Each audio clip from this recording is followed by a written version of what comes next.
안녕하세요.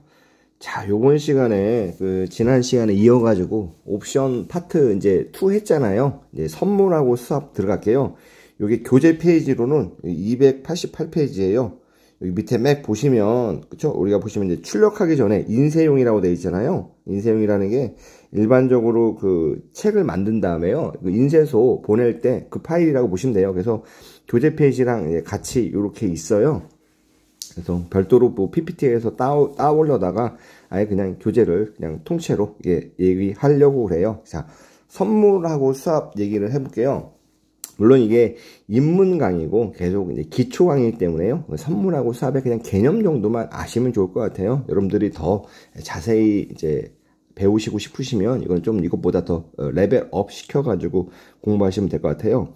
이제 선물을 알려면요, 여기 보시면 선도 계약 있잖아요. 선도 계약에 대해서 조금 이해가 필요해요.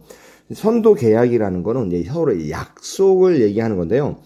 대표적으로 우리가 밭대기 거래라고 혹시 들어보셨을 거예요. 밭대기 거래가 어떤 거냐면, 그렇죠? 여기 이제 강원도 고랭지에 배추밭이 있어요. 배추가 언제 남는지 모르겠으나 보통 가을쯤, 초겨울쯤에 김장하는 걸 봐서는 배추가 한 가을쯤에 나온다고 수확이 된다고 볼게요. 그럼 1월 1일에 도매상이 요 밭에 가요. 밭에 가가지고 이보쇼, 왜? 우리 배추가 이 밭에 몇 개 나오? 예를 들어 배추가 10,000개 나와요. 뭐 그런 거예요. 10,000개, 10,000개 난다. 10,000개 이 밭에서. 그럼 이 도매상이 이 배추 한 포기에 내가 1월 1일 날 간댔지만 10월 1일 날 요 배추 한 포기를 내가 1,000원 주고 살게. 1,000원에 나한테 파쇼라고 하는 거예요. 이 도매상 입장에서는 그쵸? 1월 1일 날 이런 거래를 하고 10월 1일 날 이거를 인도받기로 한 거예요. 그러면은 배추 농사 짓는 사람 입장에서도 그래, 어차피 나도 팔아야 되는데, 얼마가 될지 모르겠지만, 지금 1,000원에 팔자. 물론, 이제 배추 농사 짓는 사람도, 비료값이나 이런 거 감안했을 때, 1,000원이면 본인의 인건비도 빠지고, 이것저것 다 빠진다고 생각하는 가격이라고 이제 가정한 거예요. 10,000원에 1,000원이니까, 요게 한 1억이 되겠죠. 1억. 배추 밭 한 덩어리 전체가. 근데 막상, 이렇게 계산하는 걸 우리가 이제 선도 계약이라고 해요. 그래서 만약 10월 1일이 됐어요. 10월 1일이 됐는데, 문제는 배추 가격이 흉년이라 가지고 10,000원이에요. 10,000원. 그러면은 얼마예요? 10배 오른 거잖아요. 그러면 요 시장에서 현재, 그쵸? 10월 1일 날 10,000원짜리 배추를 요 도매상은 얼마에 사는 거예요? 1,000원 주고 사는 거죠? 포기당 9,000원 이익이 생기는 거예요. 그럼 여러분들이 도매상이라면, 야, 기분 너무 좋다. 와, 내가 잘했지. 이런 생각이 들겠죠? 근데 배추를 재배하는 농가의 농민이라면 뭐야, 내가 10,000원짜리를 지금 1,000원 주고 팔아야 돼? 못 팔어. 이런 일이 발생할 수도 있겠죠. 반대로 배추가 너무 풍년이 들었어요. 10,000원이 아니라 한 포기 100원이에요. 와, 그러면은 여러분들이 여기 배추 농사 짓는 분이라면, 야, 내가 1,000원에 팔기 잘했네. 지금 100원이었으니까 나는 사실상 한 포기에 900원 이득 본 거네. 라고 이제 가슴을 쓸어내리겠지만, 요 도매상 입장에서는, 야, 시장에서 지금 100원짜리를 내가 1,000원 주고 사야 돼? 와, 10배나 더 주고 사야 돼? 안 사 하고 도망갈 수도 있겠죠? 이런 거래가 이제 선도 거래예요. 둘이 이제 약속을 한 거고, 미래에 어떤 특정 시점에 그 약속한 대상, 이거 우리가 이제 기초자산이라고 하죠. 그 기초자산을 서로 사거나 파는 계약을 했다. 이게 바로 우리가 말하는 선도 거래인데, 문제는 이 밭대기 거래에서 보신 것처럼요, 선도 거래를 하면 누군가는 이득이 나요. 그쵸? 여기서 보시면 농가가 이득이 난 만큼 도매상은 손실이 발생해요. 반면에 도매상이 이득이 난 만큼 농가는 손실이 발생해요. 그러니까 이게 이득과 손실이 너무 크면, 야, 배째 하고 이제 계약은 했지만 계약이, 그죠? 실행되지 않을 가능성이 존재해요. 이런 걸 우리가 이제 카운터파티 리스크 혹은 거래 상대방 위험 혹은 신용 위험이라고 얘기를 하죠. 그래서 선도 거래는 이제 일반적으로 그런 문제가 있기 때문에요. 이렇게 신용이 없는 사람들끼리는 안 해요. 그럼 누가 하냐? 그죠? 기관 투자자 혹은 은행들이 이렇게 일반적으로 하는 거죠. 왜냐면 은행 같은 데는 이러한 대규모 손실이 발생하더라도 본인들이 감당할 수 있을 거 아니에요. 워낙 크니까요. 그래서 그런 기관들이 하는 거다라고 정도만 보시면 될 것 같아요. 그래서 선도거래 보시면 규격, 품질, 수량 등이 표준화되어 있지 않은 특정 자산을, 이 특정 자산이 아까 배추라고 보시면 돼요. 근데 배추 같은 경우에도 엄밀히 따지면 규격이나 품질 이런 것들이 수량이 딱 돼 있어야 되는데 배추도 품종마다 다르고 누가 키웠느냐에 따라서 뭐 A급, B급 이렇게 막 다 다르잖아요. 그렇죠? 그래서 이런 표준화되지 않은 자산을 얘기하는 거죠. 그래서 특정 자산은 계약 체결 시에 미리 정한 가격으로, 아까 전에 1,000원에 사고 팔기로 했잖아요. 그 가격이에요. 미래의 일정 시점이라는 게 여기서 말하는 10월 1일이죠. 그때 인도라는 거는 배추 장사, 그 농가가 도매상한테 팔기로 한 거, 인수라는 건 이 도매상이 농가한테 사기로 한 거, 그 약속한 거래를 우리가 선도 거래를 한다. 그래서 선도 거래는 일반적으로 장애라는 건 뭐냐면 거래소 시장 밖에서 개인끼리 둘이 알아서 해라, 이런 거래가 이제 장외 거래예요. 장외 거래로 거래되고, 선도 거래, 이런 거래는 문제는 아까 말씀드린 것처럼, 그렇죠? 뭐냐면 우리가 이제 그 계약 당사자 간의 위험이 발생한다고 했잖아요. 그래서 이거를 좀 더 표준화시키고, 그래가지고 계약 당사자 신용 위험을 없앤 거래가 선물 거래이다. 개념적으로 본다면 이거는 다 선도 거래인데, 선물 거래는 이 선도 거래의 하나의 특징이다 정도로 보시면 될 것 같아요. 그래서 선물 거래는 어떤 식으로, 선물 거래는 계약 상대방의 그런 신용 위험을 없앨 수 있냐. 첫 번째, 증거금이라는 게 뭐냐면, 야, 너 이거 계약하려면 일단 전체 계약 금액의 얼마를 여기다가 넣어놔 라는 거죠. 그 다음에 일일정산이라는 거는 그날 요 선물 가격이 왔다 갔다 움직일 거 아니에요. 움직였으면 그날 손익이 발생해요. 그 손익에 대해서 그날 정산해 주는 거예요. 그러니까 즉 뭐냐면 1월 1일부터 아까 전에 배추 보시면 10월 1일이 있었잖아요. 그럼 1월 2일이 되면 사람들이, 야, 10월 1일에 수확하는 배추 가격이 얼만데? 라고 대략적으로 예상 가격이 있을 거 아니에요. 그 예상 가격이 원래 나는 1,000원 주고 했는데 갑자기 1,100원으로 올랐어요. 그럼 100원 올랐으니까 누가 이득이에요? 도매상이 이득인 거죠. 그럼 도매상한테 만포기에 100원만큼, 그죠? 이렇게 이익이 생겼네. 돈 주고. 반대로 다음날 900원이 됐어요. 그럼 이럴 때는 이제 배추 농가가 이득이잖아요. 한 포기당 100원씩. 그러면은 만포기 곱하기 100원만큼 이 금액을 도매상의 계좌에서 빼가지고 요 배추 농가한테 주는 거예요. 그게 일일 정산이다라는 거고, 증거금은, 그렇죠, 이게 1,000원 주고 했잖아요. 만포기에 1,000원이면 1억이잖아요. 1억 원을 다 계좌에 놓지 말고 1억 중에 예를 들어 40%, 4천만 원을 우리가 각자 공동으로 관리하는 계좌, 뭐 혹시 뭐 에스크로 계좌 혹은 믿을 만한 제3자의 계좌한테 넣어놓고 거기서 각자 4천만 원씩 꽂아놓고 일일 정산하자, 뭐 이런 식으로 일반적으로 많이 하죠. 그래서 이런 두 가지 제도로 인해서 선물 거래는 거래 상대방, 그죠? 거래 상대방 위험이 발생하지 않는다. 그러나 선도 거래는 이러한 시스템이 없기 때문에 거래 상대방 위험이 발생할 수 있다라고 보시면 될 것 같아요. 그래서 이 거래를, 그렇죠, 이제 중간중간에 일일 정산하는 데를 우리가 뭐냐면 청산소라고도 해요. 그래서 이걸 통해서 거래 상대방 위험을 없앤다라는 거죠. 자, 그래서 보시면 여기 색깔로 선도 거래와 선물 거래는 거래의 실질이 동일하나 그 거래가 거래소에서 거래되면 선물이고 거래소 밖에서 거래되면 선도 거래이다. 그죠? 뭐 밑에 걸 다 보시면 될 것 같아요. 네, 선물 거래는 이제 규격, 품질, 수량이 표준화되어 있는 특정 자산을 계약 체결 시에, 그죠? 표준화되어 있는, 아까 전에는 선도 거래는 표준화되어 있지 않다고 말씀드렸죠. 그래서 이런 계약 체결 시에 미리 정한 가격으로 미래 일정 시점에 인수할 것을 약속하는 거래이다. 그래서 기초 자산 없이 거래하면, 그쵸? 이익과 손실이 이론상 무한대만큼 발생한다. 이건 뭐 다음 페이지 가서 보시면 될 것 같아요. 보시면, 우리가 이제 선물 거래를 볼 때요, 이제 영어 이름으로 롱 포지션, 쇼트 포지션, 선물을 매입한 사람을 롱 포지션이라고 해요. 그래서 물론 이제 한국말로 하면 뭐 매수인, 매도인, 근데 매수, 매도 그 자체가 용어가 너무 비슷하잖아요. 그래서 너무 헷갈리잖아요. 그래서 그거를 좀 더 각인이 잘 되게끔 말씀드리기 위해서 롱 포지션, 이거를 이제 매입한 사람, 쇼트 포지션, 이거를 매도한 사람. 매입한 사람은, 그쵸? 계약 가격이 있을 거 아니에요? 이 계약 가격보다 올라가면 이득이고, 떨어지면 손실이에요. 그러니까 롱 포지션은요, 주식을 매수한 사람 어떻게 해요? 주식을 내가 삼성전자를 한 주에, 삼성전자 주가라고 할게요. 삼성 주가. 여기는 손익이고, 한 주에 내가 지금 1,000원에 매수했어요. 요게 2만 원이 됐어요. 그러면은 주가가 이렇게 올라갈 거 아니에요. 그러면 이 금액만큼 10,000원 내가 돈 번 거죠. 만약에 요게 5,000원이 됐어요. 그럼 내가 5,000원만큼 손실 본 거죠. 여기는 10,000원만큼 이득 본 거고. 그렇기 때문에 주식은 이 현물인 거죠. 지금 당장 사고 파는 거. 선물 거래나 현물 거래나 롱 포지션은, 그죠? 이거를 갖고 있는 사람의 수익이 동일한 형태를 보여준다라고. 그래서 이렇게 돼 있는 거죠. 쇼트 포지션은 이걸 내가 매도한 사람이에요. 매도한 사람은, 그쵸? 오히려 기초자산 가격이 떨어지면, 그러니까 쇼트 포지션 아까 전에 보시면 농가죠, 농가.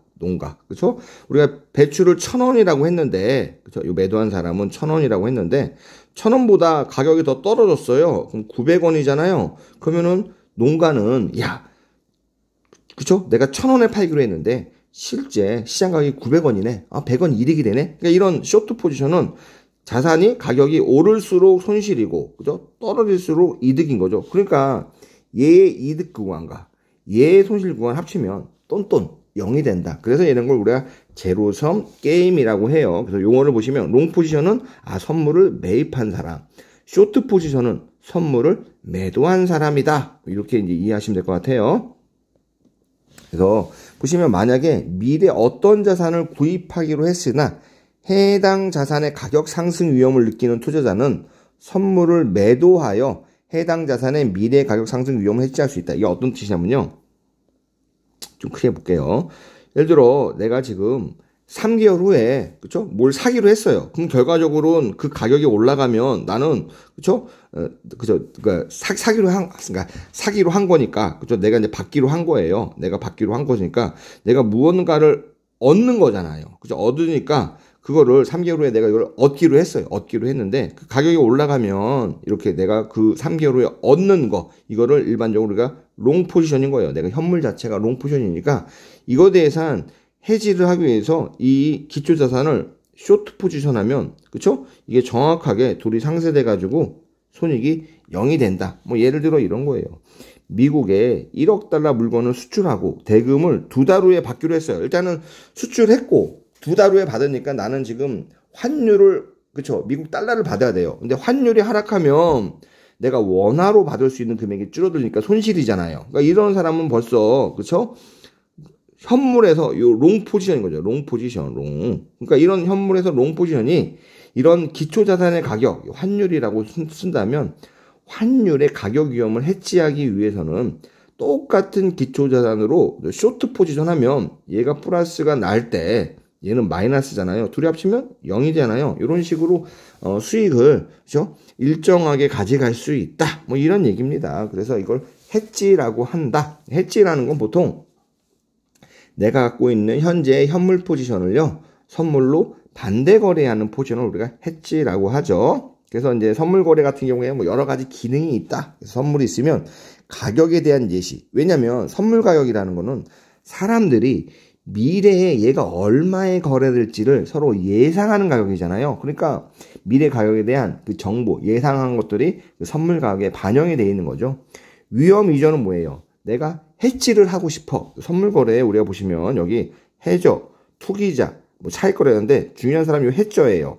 투기자, 해저라는 사람은 내가 현물에 대한 위험을, 그죠? 선물을 통해서 없애고 싶은 사람이고, 투기자는 현물을 보유하지 않고 선물에 그냥 한쪽으로 몰빵하는 사람이에요. 롱이든 숏이든. 그렇기 때문에 이런 투기자 입장에서는 해저의 리스크를 자기가 테이크하는 거죠. 그 대가로 돈을 벌고 사는 거예요. 그렇기 때문에 이 위험 이전이란 뜻은 해저 입장에서 본인들이 갖고 있는 현물에 대한 위험을 이 투기자한테 이전시킬 수 있다라는 뜻이고요. 가격 안정화는 뭐 이게 해지를 하기 때문에 굉장히 조금 어떻게 보면은 그 현물 가격을 좀 안정화시킬 수 있다. 시장의 효율성은 이 가격에 대한 발견 기능이 있기 때문에 시장에 대한 정보의 효율성이 더 높아진다. 그다음에 선물 자체를 이용해서 뭐 투자자한테 새로운 투자 수단을 제공할 수 있다. 뭐 그 정도 보시면 될 것 같아요. 여기서 선물 거래 당사자도 보면 해저, 투기자, 차익 거래자는 뭐냐면 일반적으로 선물과 선물, 그래서 여러 선물이 있을 거 아니에요. 걔네들이 균형 가격에서 벗어났어요. 그럼 당연히 차익 거래가 가능하겠죠. 그래서 균형 가격에서 벗어났을 때 차익 거래자가 취할 수 있는 건, 그죠? 고평가된 거는 매도하고 저평가된 거를 매수하면서 그 가격의 균형 가격 차이 분만큼을 내가 이득으로 얻을 수 있죠. 그래서 선물과 선물 혹은 현물과 선물 간에 이런 차익 거래가 발생하면 이 차익 거래자가 차익을 얻기 위한 차익 거래를 한다, 이런 거라고 보시면 돼요. 자, 그래서 그런 내용들이 여기 설명이고요. 그 다음에 여기 좀 이제 포트폴리오 이론을 잠깐 볼게요. 우리 앞서서 보면 뭐 베타 뭐 이런 거 배웠잖아요. 거기 보시면 요 포트폴리오 이론인데 그때 배운 게 분산 투자를 통해서 우리는 이제 총위험이 있었죠. 총위험. 총위험은 크게 두 가지 합이죠. 하나는 체계적, 다른 하나는 비체계적. 이런 위험들이 있죠. 근데 이 비체계적 위험은 분산 투자를 통해서 없앨 수 있어요. 그쵸? 근데 체계적 위험은 없애지 못한다고 그랬어요. 근데 선물 거래에 반대 포지션을 취하면 이 체계적 위험까지도 없앨 수 있다. 그래서 포트폴리오 이론에서 분산 투자를 통해서 비체계적 위험을 제거할 수 있다고 했지만 선물을 통해서는 체계적 위험까지 포함한 모든 위험을 제거할 수도 있다라는 거예요. 그다음에 뭐 투기자 같은 경우에 뭐 선물 시장의 유동성을 공급해 준다. 뭐냐면 해저 입장에서 내 위험을 누군가가 받아가고 싶어요. 그럼 누가 받아가요? 그죠? 해저들은 기본적으로 현물 포지션이 있어야 돼요. 이런 사람의 위험을 받아갈 수 있는 사람은요, 투기자예요. 우리가 일반적으로 투기자 그러면은 이제 어감이 안 좋아가지고 나쁜 사람 이렇게 생각할 수 있지만 요 선물 시장에서 투기자는요, 오히려 선물 시장의 이런 유동성, 그쵸? 누군가가 살려고 할 때, 그쵸? 팔아주는 사람, 누군가가 팔려고 할 때 그 사주는 사람, 이런 유동성을 공급해주는 그런 이제 좋은 역할도 하고 있고, 그것에 대한 대가로 해저들이 조금 수익을 더 얻게 된다. 뭐 그런 거죠. 그런 얘기입니다. 아까 증거금, 일일정산제도는 얘기 드렸고, 그래서 선물 거래를 이용한 해징인데, 해징이라는 게 내가 그쵸? 현물 시장에서 가격 변동 위험을 회피하기 위해서 선물 시장에서 선물을 매입한다. 그게 뭐예요? 그럼 현물은요, 내가 쇼트 포지션이죠. 왜 선물 매입이라는 건 롱 포지션이었잖아요. 그러면 현물은 당연히 숏 포지션이 되는 거죠. 선물을 매도한다. 그럼 뭐였어요? 현물은 롱 포지션이 되는 거죠. 그렇죠? 요 베이시스는 여러분들 굉장히 중요해요. 베이시스는요, 교재마다 달라요. 저는 이제 선물 가격에서 현물 가격 차이라고 봤고요. 어떤 데는 뭐 현물 가격에서 선물 가격 차이라고도 봐요. 근데 베이시스는 두 가격이 차이가 나잖아요. 그죠? 지금 시점이 얘가 T는 0, 지금이고 T는 1기예요. 그럼 처음에는 뭐 선물 가격이 높을 수도 있어요. 이게 F라고 할게요. 선물 가격을. 현물 가격이 S라고도 할게요. 이렇게 서로 다르게 갈 수 있지만 만기가 요때가 만기라고 할게요. 만기에는요, 두 가격이 정확하게 일치해요. 왜 그럴까? 만기가 되면요, 이 선물 가격이 뭐가 돼요? 곧 현물이 되는 거예요. 그러니까 현물 가격 빼기 현물 가격이니까 서로 가격이 일치하겠죠? 가격이 다르면 차익 거래가 일어나가지고, 그쵸? 이제 차익 거래가 일어나면 다시 균형 가격으로 되니까요. 그런 특징이 있다. 베이시스 위험은요, 내가 요때 샀어요. 요때 선물 가격, 현물 가격 차이가 3인데, 요때 팔았어요. 그쵸? 요때 이제 만기가 되기 전에. 근데 요때 요게 똑같이 3으로 유지하면 되는데, 이 베이시스가 더 넓어지거나 줄어들거나 이런 게 이제 베이시스 위험이다 라고 보시면 될 것 같아요. 그냥 이게 그냥 그런 거구나 정도만 보시면 되지, 뭐 베이시스 자세하게 가면요, 일단은 요 본서의 어떤 수준을 초과하기 때문에 그거는 기본서를 통해 가지고 공부하시는 걸 추천드려요. 자, 우리가 이제 옵션도 가격 결정에 대해서 배운 것처럼요, 선물도 가격 결정을 배우겠죠. 선물에 보시면 선물과 현물이 있으면 이론적으로, 그죠? 이론적으로 그냥 누가 더 클 것 같냐? 이게 상품 선물이라면, 그죠? 일반적으로 이 선물 값이 좀 비싸죠. 왜 그러냐? 보시면 연기부터 1년 후에요. 내가 여기서 석유를 100배럴 사기로 했어요. 그러면은 요거를 선물 계약하는 애랑 지금 약속한 거예요. 그러니까 요 1년 후에 나는 100배럴을 사는 거예요. 그러면은 이거를 팔기 위해서 현물을 보유한 사람은 지금부터 보유하는 거예요. 그러면은 요 100배럴에 해당하는 돈을 지금 석유로 갖고 있잖아요. 만약에 이 돈을 예금했으면, 그쵸? 이자도 받을 수 있겠죠. 그다음에 이 100배럴을, 그쵸? 이게 이제 기회비용인 거죠, 보면요. 요 100배럴을 또 1년 동안 보관하고 있으면 보관료가 들잖아요. 창고료. 그다음에 이 100배럴이 제대로 보관하려면 보험료도 들 수 있어요. 이런 보험료, 이 비용들을 전부 다 누가 부담해야 돼요? 야, 선물 너 구입한다며 1년 후에.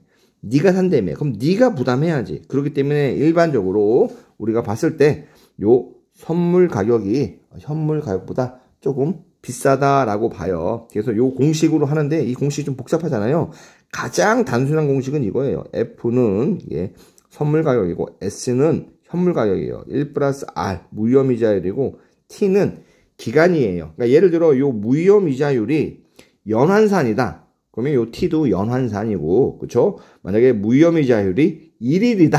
그러면 요 기간도 1일이죠. 이걸 매칭을 시켜놔야 돼요. 요렇게 하는 게 가장 일반적이고, 그쵸? 가장 단순한 선물 가격과 현물 가격의 어떤 방법, 가격 결정 시기고요. 균형식이고, 좀 더 일반적인 건 예를 쓰죠. 물론 이게 이제 이산이자율이냐, 연속복리냐에 따라 다르겠죠. 만약에 이건 이산이잖아요. 이산이자율이라는 건 매 시점이 아니라 어떤 특정 기간 동안 이자가 붙는 거예요. 근데 연속복리라는 건 시시각각 이자가 붙는 거죠. 연속복리로 한다면 얘는 F는 S에 E에 그쵸? RT 뭐 이런 식으로 되겠죠. 이건 이제 우리가 연속복리고, 근데 연속복리는 요 E라는 그쵸? 어떤 자연대수 계산을 해야 되는데 일반적인 우리가 수업용 목적으로 CFA 시험을 제외하고 국내에서 보는 수업용 목적으로 계산기는 연속복리를 계산할 수가 없어요. 그렇기 때문에 일반적으로 제가 이산복리로 설명을 드리는 것 뿐입니다. 어쨌거나 그죠? 이렇게 하는데 여기 좀 지워가지고 볼게요. 여기 보시면 요 내용들 있잖아요. 이건 뭐냐? 얘를 이제 똑같이 보세요. 1 플러스 R인데, 그쵸? 여기까지 있었잖아요. 근데 U는 뭐냐면, 내가, 그쵸? 보유 비용, Y 빼기, 편익은, 예를 들어 여기서는 아까 전에 석유라고만 했어요. 만약에 돼지도 이제 돈육이라고도 선물이 있어요. 돼지를 이때 10마리 인도하기로 했어요. 암돼지를. 그쵸? 근데 보니까 암돼지 10마리 있었는데 10마리 중에 5마리가 새끼를 낳았어요. 이 새끼는 누구 거예요? 내 거잖아요. 그러니까 이 현물을 보유하면서 얻게 되는 나한테 이득이 있을 거 아니에요. 그 이득은 빼줘라. 그러니까 여기서 말하는 건 전부 다 율이에요. 이자율. 그렇죠? 왜냐하면 무위험 이자율이고 보유 비용도 전체 현물 대비 몇 %, 보유 편익도 현물 대비 몇 %. 그래서 이거를 365의 T라고 계산하는 거죠. 이렇게도 우리가 쓴다라고 봅니다. 그래서 보시면 여기서 이제 좀 수업 목적으로 중요한 거는 이런 가격에서 만약에 가격이 이렇게 돼 있으면 어떻게 되냐? 그럼 뭐예요? 는이 돼야 되는데 이 F가 S보다 비싼 거예요. 그러니까 비싼 거를 차익거래 하잖아요. 첫 번째 F를 매도해야 되겠죠. 비싸니까. 두 번째 S를 매입해야 되는데 S 매입하면 돈이 들어요. 근데 차익거래는 기본적으로 돈이 안 들어야 되잖아요. 그러니까 그쵸? S만큼 차입을 하고 그 돈으로 매입을 하는 거죠. 그런 식의 차익거래를 하면 F하고 S, 요 F하고 요 전체 금액의 차이만큼 차익거래 이익이 발생한다. 그래서 선물을 매도하고 현물을 매입한다. 이렇게 됐으면 어떻게 되겠어요? 그렇죠? 이렇게 됐으면 S를 그렇죠? 매도해요. 매도하면 현금이 들어오잖아요. 그러면 그 돈으로 예금을 해요. 예금을 하고 그다음에 F를 매입해요. 왜냐면 선물을 매입하는 순간에는 그냥 약속이잖아요. 돈이 안 나가요. 그래서 이러한 차익거래 한다. 그래서 여기서는 여러분들이요. 이렇게 서로 불균형이었을 때 차익거래를 어떻게 할 수 있냐? 뭐 이 정도 위주로 보시면 좋을 것 같아요. 그다음에 이것도 이제 용어로 보세요. 선물 가격과 현물 가격은 항상 그러면 F가 S보다 크냐? 여기서는 보시면 돼요. 그 선물 가격과 기대 현물 가격이라고 보시면 될 것 같아요. 왜냐면 만기 때 선물은 이제 만기 때 주는 거잖아요. 그러니까 지금 선물 가격과 만기 때 얻게 되는 현물 가격의 기대값, 이 둘이는 무슨 관계냐? 이게 클 수도 있고 같을 수도 있고 작을 수도 있다. 그래서 요 세 가지가 실제 현상, 시장에서 다 관찰이 된다라고 보시면 될 것 같아요. 자, 어떤 식으로 관찰이 되느냐? 첫 번째는 이제 콘텐코 가설이에요. 뭐냐? 선물 가격이 현물 가격보다 비싸게 거래된다라는 콘텐코 가설. 다른 하나는 기대 가설. 선물 가격은 곧 선물 가격과 같다. 정상적 베거데이션 가서는 오히려 기대 현물 가격이 선물 가격보다 더 높다. 이건 여러분들이 그냥 용어 정도만 보시면 될 것 같아요. 이걸로 이제 선물을 끝낼게요. 선물이 물론 되게 어렵진 않아요. 물론 더 디테일하게 가면은 또 선물을 이용한 복제 포트폴리오 뭐 이런 것도 있는데 그건 이 입문 취지에 맞지 않아 가지고 일단 넘어갈게요. 자, 네, 수합이라는 건요. 이게 참 어렵죠. 그죠? 두 당사자 간에, 일반적으로 두 거래 당사자 간에 일정 기간 동안 미래 현금 흐름을 교환하기로 한 계약이에요. 이게 사실 보면 선도 계약은, 그러니까 이거를 굳이 얘기하면, 그 만기가 여러 번 있는 선도 계약이다. 그게 수합이다. 이렇게도 봐요. 선도 계약은 만기에 한 번 결제가 이루어지는 거죠. 그렇지만 선도 계약은, 수합은 미리 정해진 약정 기간마다 결제가 이루어지기 때문에 일반적으로 여러 개의 선도 계약의 합은 수합이다. 이렇게도 봐요. 지금은 이게 무슨 말이지? 잘 이해가 안 되실 거예요. 잘 이해가 안 되시면 안 되시는 대로 그냥 받아들이시면 돼요. 이건요. 지금 다 이해하기가 어려워요. 그럼 수합할 경우에는요. 어떤 식으로 하냐? 여기 수합은요. 우리 경제학에서 보면 비교 우위를 가지고 하는 거예요. 비교 우위. 비교 우위에서 그쵸? 근데 절대 우위가 있고 비교 우위가 있잖아요. 절대 우위는 어떤 대상에 대해서 내가 무조건 너보다 더 잘하는 거. 비교 우위는 그쵸? 예를 들어 A하고 B가 있어요. 이게 이제 수학이 있고 과학이 있어요. 얘도 수학이 있고 과학이 있는데 항상 시험 보면 A는 수학을 100점 맞아요. 과학을 90점 맞아요. 근데 B는 항상 시험 보면은 수학을 95점 맞아요. 그쵸? 내 과학을 얼마 맞냐면, 예를 들어 90점을 맞아요. 90점이 아니라 88점이라고 할게요. 그러면은 두 과목 모두 전부 다 A가 B에 대해서 비교 우위가 있어요. 그런데 특히 A하고 과학을 보면은 예를 들어 물론 여기 이제 투입도 들어가야겠죠. 똑같이 1시간 공부했을 때 얻는 점수라고 볼게요. 그러면은 1시간 공부했을 때 A는 수학에 100점을 맞고, 그쵸? B는 1시간 공부하면 오히려 과학에 조금 더, 물론 수학도 잘하지만 얘는 이제 1시간 공부하면 공부 차이가 몇 점이에요? 5점이랑 7점 차이가 나요. 1시간 공부하면 얘는 수학이랑 과학이랑 10점 차이가 나요. 그러니까 차라리 이렇게 하는 거죠. 이게 좀 정확한 표현 안 될지 모르겠지만 서로 시간당 더 많이 얻는 거에 대해서 더 잘하는 거에 집중하자. 그러니까 1시간 공부했을 때 A는 수학을 100점 맞으니까 너 100점 해라. 상대적으로 너는 1시간 공부했을 때 나는 그쵸? 내가 둘 다 더 잘하지만 넌 과학을 그래도 상대적으로 더 잘하니까 너는 과학을 공부해라. 그래서 우리 서로 점수를 교환하자. 그쵸? 뭐 이런 식인데 이게 지금 제가 말하고 보니까 뭐 딱히 이게 와닿진 않아요. 차라리 문제를 보면서 얘기하는 게 나을 것 같네요. 죄송합니다. 얘기 볼게요. 얘도 이제 우리가 보시면요.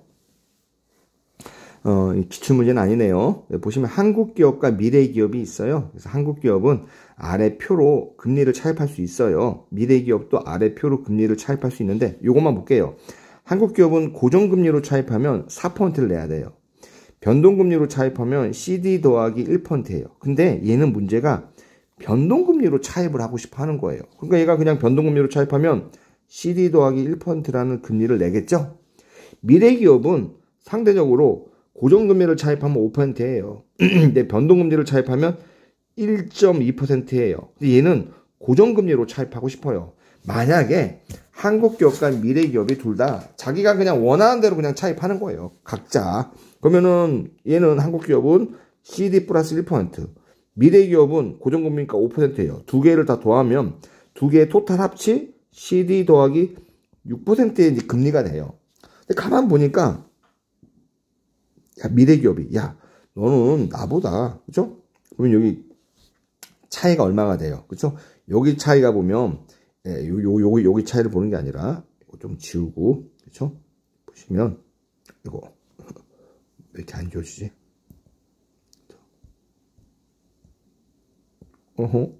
이상하네. 왜 안 지워지지? 그쵸? 이상하네요.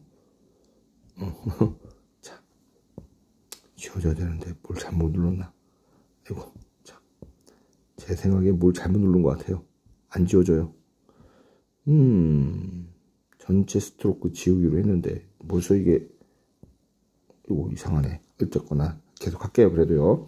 어쨌건 보시면 미래기업에 비교하면 우리 둘이 이거면 여기 1% 아니냐. 즉 1%라는 건 한국기업이 미래기업 대비 1% 정도 더 이자율을 절약할 수 있는 거 아니냐.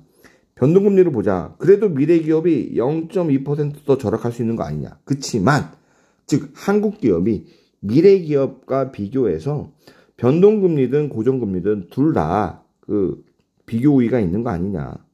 아니, 절대 우위가. 그치만 상대적으로 한국기업은 미래기업 대비 1% 금리를 더 절약할 수 있고 변동금리로 차입하면 상대적으로 0.2%를 더 절약할 수 있겠네. 야, 그러면은 차라리 너 한국기업 너는 고정금리로 차입을 해. 그리고 나랑 바꿔. 나는 변동금리를 차입을 해볼게. 왜냐면 너는 상대적으로 우리 비교하면 너는 고정금리 쪽에 더 비교 우위가 있고 나는 상대적으로 변동금리 쪽에 더 비교 우위가 있지 않냐. 그러면 만약에 한국기업이 고정금리로 차입하고 미래기업이 변동금리로 차입한다면 서로 그냥 교환한다고 가정해볼게요. 그럼 얘는 고정금리니까 4%예요. 그쵸? 그 다음에 미래기업은 변동금리니까 CD 더하기 1.2%예요. 둘이 합치면 얼마가 돼요? CD 더하기 5.2%가 되죠? 그러면은 각자 알아서 차입할 때보다 얼마예요? 0.8% 절약을 하겠죠? 즉 나는 4% 빌려가지고 넣어줄게. 너는 CD 그쵸? 플러스 1.2% 빌려서 나를 줘. 근데 한국기업이 짜증나겠죠? 야, 내가 원래 변동금리로 차입했으면 나는 CD 더하기 1%야. 근데 내가 더 높은 금리로 가져가는 거는 좀 너무한 거 아니냐? 그러니까 얘 0.8% 양쪽이 이득이 나지만 이 이득을 서로 그쵸? 이제 예를 들어 조금 이제 부담하는 거죠. 즉 뭐냐면 얘가 CD 더하기 1.2지만 내가 너한테 줄 때는 뭐 예를 들어 뭐 CD 더하기 0.8% 해줄게. 그쵸? 얘 입장에서도 보면은 그죠? 그렇다면은 0.8이라는 건 0.8 중에 0.4는 한국기업 네가 가져가. 나머지 0.4는 미래기업 내가 가져갈게. 이런 식으로 이제 나눠 먹는 거예요. 대신 이제 얼마큼 나눠 먹냐는 각자 협상에 따라 달라진다라고 보는데 이게 왜 안 지워지는지 모르겠어요. 그렇죠? 지워져야 되는데 참 다시 한번 볼까요? 아이고 이거 안 되고 이거 이상하네. 참, 이런 일이 없었는데 참 어쩌구나. 그게 일반적으로 우리가 말하는 수합이에요. 수합은 그래서 여러분들이 머릿속에 이거는 비교 우위를 통해서 각자 잘하는 거에 포커스한 다음에 서로 교환한다. 이 정도 보고요. 물론 수합의 기초 대산이 되는 게 일반적으로 이제 금리 수합을 많이 해요. 근데 금리 수합을 하면 우리 교재에는 나오진 않았어요. 금리 수합을 하면 어떤 뜻이냐면 동종통화. 예를 들어 우리가 원화로 금리 수합을 하자. 그러면은 그냥 우리가 이제 차액만 서로 결제를 해요. 근데 일반적으로 이종통화, 그렇죠? 외화로 하자. 외화로 하면 우리가 원래 쓰는 통화가 아닌 그럴 경우에 일반적으로 원금까지도 같이 교환해요. 대신 원금을 교환할 때 마지막에 처음에는 원금을 주고받고 수합 계획이 끝나면 다시 또 원금을 주고받을 거 아니에요. 마지막 수합 계획이 끝났을 때 수합 그 계획이 아니라 그 계약이 끝났을 때 그 원금을 주고받는 환율은 최초의 원금을 주고받았을 때 그 환율을 일반적으로 써요. 그게 우리가 이제 이종통화 때는 특이하게 원금을 교환하고 동종통화 때는 명목 원금이라고 해가지고 원금은 교환하지 않고 이런 금리 차이에 대한 차액만을 교환한다. 이 정도 보시면 될 것 같아요. 뭐 또 지워졌네. 아, 이게 컴퓨터가 늦어져가지고 그런 것 같아요. 순간 렉이 걸렸나 봐요. 자, 그렇게 보시면 되고요. 요거에 대한 이제 해설이 요거예요. 그래서 요걸 한번 읽어보세요. 자, 그리고 연습 문제도 뭐 회계사 문제들이 있긴 한데요. 그래서 여러분들이 이거는 한번 풀어보세요. 제가 연습 문제는 아마도 그 수나리 그 인문 강의 관련해서 이거 유로회원한테만 라이크 수나한테만 이제 그 제공하는 거기에는 아마 조금 더 지금 그 공개 강의보다는 더 자세하고 그다음에 더 천천히 하고 조금 더 이제 문제풀이까지 감안해가지고 이렇게 강의를 진행할 걸로 생각하고 있어요. 근데 문제는 그 강의가 언제 되냐? 그까지 현재 미정입니다. 다른 일들이 너무 바빠가지고요. 그렇게 보시면 될 것 같고요. 요것도 한번 다 풀어보세요. 그 다음에 요 재무관리 기타 주제인데요. 요거는 저희 이제 다음 시간에 이렇게 하도록 하겠습니다. 여러분 감사합니다.